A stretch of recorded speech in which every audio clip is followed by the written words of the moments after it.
Hi, everyone. My name is Lieutenant Colonel Mathieu Primo from the Canadian Armed Forces. So, today in this short video cast, I'm going to be talking about tricks in managing difficult personalities during design working groups. There's four categories. So, the first one, and the most frequent I found, is individuals who tend to think out loud or feel like they need to talk to get to think deeply. So the challenge with that is that it can suck a lot of the oxygen out of your room. It takes all the space, and other participants have a hard time putting their word in. So there's a few tricks you can do with these individuals. One I found useful is that I try to aim questions. So if I send an open question, I say right away, Bill, what do you think? Josepha, what do you think? Oh, I go around the room, but I tell them earlier what order we're going to go in to really make sure that everybody has their opportunity to pitch in their ideas and their concepts and their questions. If that's not working, another way is to really sequence or structure your discussion, especially when you know in advance you're going to have such individual, if you know your teams, for example. So what you do is you create subgroups and you say, okay, this is the open question. But before we talk as a big group, talk within your subgroups. And what you do is you take this individual who tends to talk a bit more than others and combine in their team someone who is has skills more related to synthesis. And very often, if you don't know your people, if you take the most senior individual in the organization, they tend to be better at synthesis. Right. Category two, the most draining types of personalities, those I really have struggled with and continue to do so quite frequently, is the cynical personality. Right? Because cynics tend to drain the energy out of the room, tend to mute all the enthusiasm and the dynamisms. And they also feed in your insecurities as a facilitator. And it's already quite challenging, frankly, to expose yourself in front of a group and try to, on the fly, run discussions creatively and all this. It can be quite intimidating. I find it intimidating every time. So the cynical doesn't help. So there's a few things I generally do. The first one is, when it starts and I can sense it, I try to rephrase their point constructively. A common one that comes is, well, we've done this before. It led to no change. Your organization still stalemate for the last 2 years. Has it really led to no change? Is what I would tell them. Or have you learned from that experience maybe something and realized maybe more areas where you know there could be work, but perhaps it just hasn't been work? So that's one way to rephrase. But another one is to call them out. If it carries on, say, look, you're dealing this group with a lot of cynicism here, and it's not constructive to where we're trying to go. Right? Straight up, mention it, and that individual can decide to deal with it or do something else, perhaps. But the one thing you should never do with someone who's cynical is to agree with them. You've got to be a leader, and a leader is not a cynic. It's not about cynical doesn't get you anywhere. It needs to be constructive and open-minded.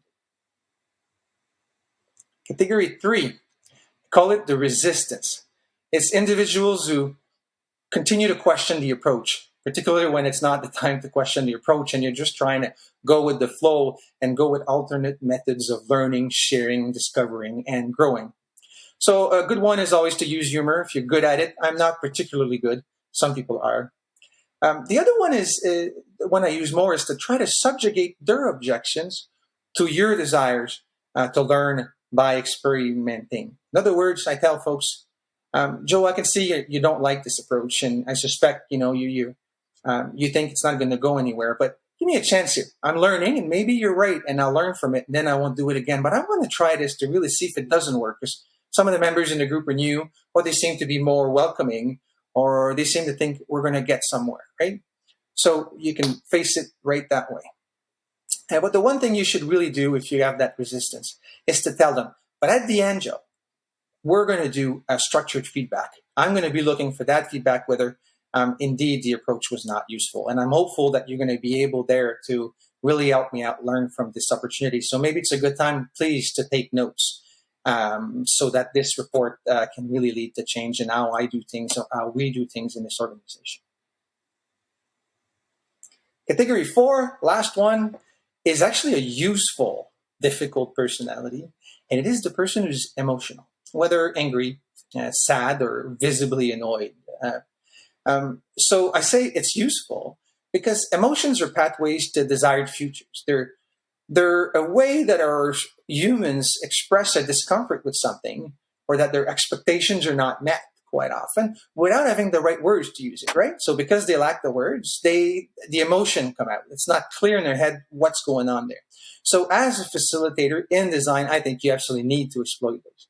You need to spot it in the group and say, Bill, I can see that you're this or that, and deal with it. So you need to engage. And when you engage, it's not about confrontation at all. It is about negotiation. So if you want to get good at this, I recommend negotiating courses, because you never want to pit anger with anger, sadness with sadness, and so on. And in negotiation, one of the basic tools that are generally taught is tactical empathy. So as I kind of said earlier, Bill, I can see you're angry. That is labeling. Then generally they'll pause. Yeah, I'm angry because, okay. You keep listening calmly, but don't associate yourself with the emotion. It's not yours, it's there. And then try to rephrase. But rephrase in a way that expresses their discomfort. Well, perhaps you're angry, if I understand well, it seems you're angry because you're not comfortable with this concept or this topic or this link between two ideas. Can you think of another way we can conceptualize it? And then all of a sudden you're moving into an entirely new design line of exploration that can be extremely useful, in my opinion. So that's it. I hope you enjoyed this webcast. Remember, like and subscribe.